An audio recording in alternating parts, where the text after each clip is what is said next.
Good morning, y'all. We just woke up and I'm bringing Ariel to school. Today is April 28th, and I was just telling her a quick little story that happened 8 years ago. So she was due on April 28th. Come that day, I'm like, okay, what's going on? My water didn't break. I wasn't feeling any contractions. Nothing was happening. So I went to the doctor, and there, I was like, I should be feeling some kind of pain or something. They checked me. I wasn't dilated. That's when your cervix opens up for you to come out. So that was closed. So there, you were nowhere close to my cervix. So they did an ultrasound, and when they did the ultrasound, there was no fluid around the baby, like probably less than a centimeter of fluid around the baby. So they were like, okay, we need to admit you. Thank God when I went in, I had, got everything in order, like had the baby bag and everything, because of course I was preparing for the 28th. So I had everything ready. So I was like, okay, so I have to stay at the hospital.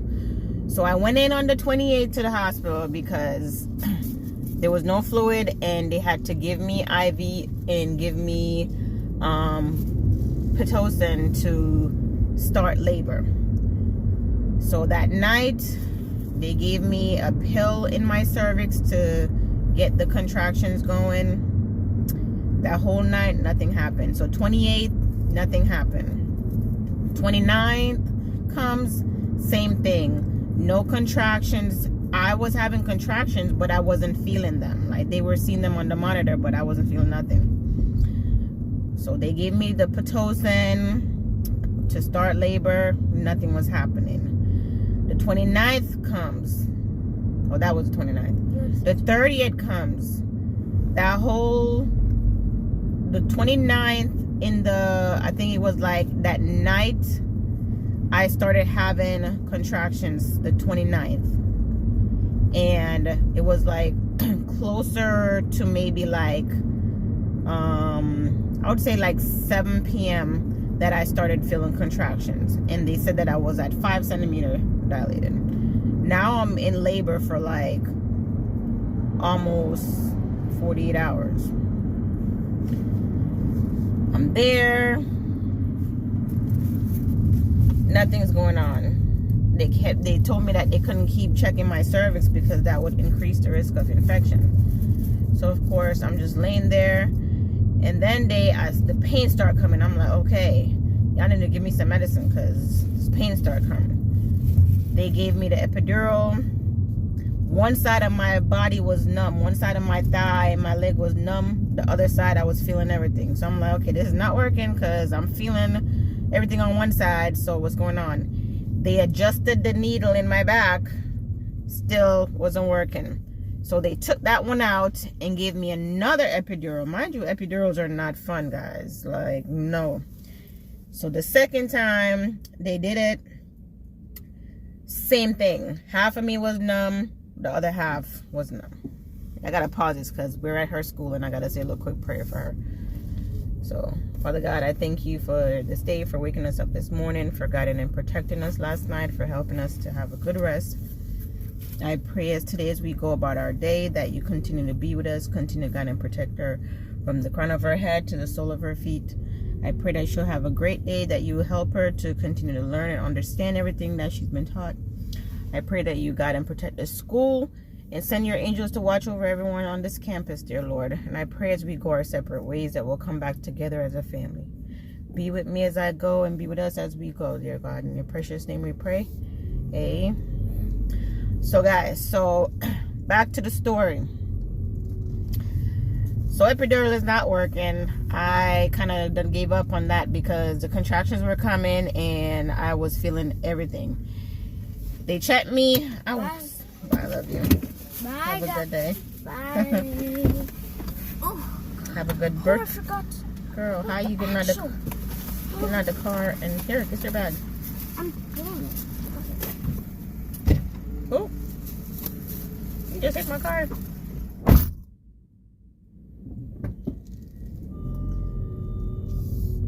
All right, guys. So she just went to school, but they checked me, and I was like 7, 8 centimeters. So I'm like, what the heck is going on? Like, why is it taking so long? Mind you, I'm in pain. I'm having contractions. Nothing's working. I'm being annoyed because, you know, nobody can help me, and I've been there this whole time, laying in the bed, not moving around, which later on was why I think I got blood clots in my lungs, but that's another story. So it was this older lady. I can never forget her face, but I forgot her name. I'm not good with names. This older lady, she's a midwife many years ago, and then she went to the hospital to become a nurse. She was from like a different country. And she said, this baby needs to come out. And I'm like, who you telling? So this sweet lady, I swear, my mom at the time was in Jamaica. So, and my mother-in-law, I guess she couldn't see me in pain like that, so she wasn't there. So it was just my husband and my sister that was there, my older sister. So this midwife lady, she was like, we gonna get this baby out. She started positioning me in some freaky deaky ways. She had me on my side, and she put one of them little table next to me, and she put a pillow on the table, and she like put one of my legs on the table, and then I turned around. I was like that for a few minutes. Then she had me turn, and then I mean the positions that I was in was like some freaky deaky positions. Let me just say that. But the position, I don't know. I think that's why they say like when you are pregnant, you should, you know, because my cervix went from like 8 to 10 in like a couple seconds, like a couple minutes. I was ready to go, and I was nervous because when I was at 8 centimeter,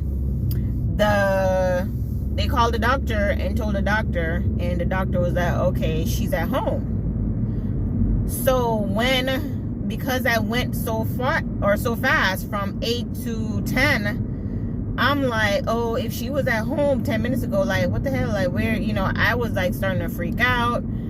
But thankfully she lived close, because I thought that I was going to deliver this baby and some nurse going, you know, the whole. And I was working at that hospital at the time, so I knew these people.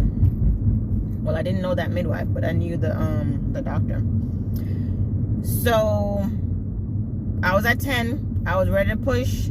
Doctor came in, and I was ready to go.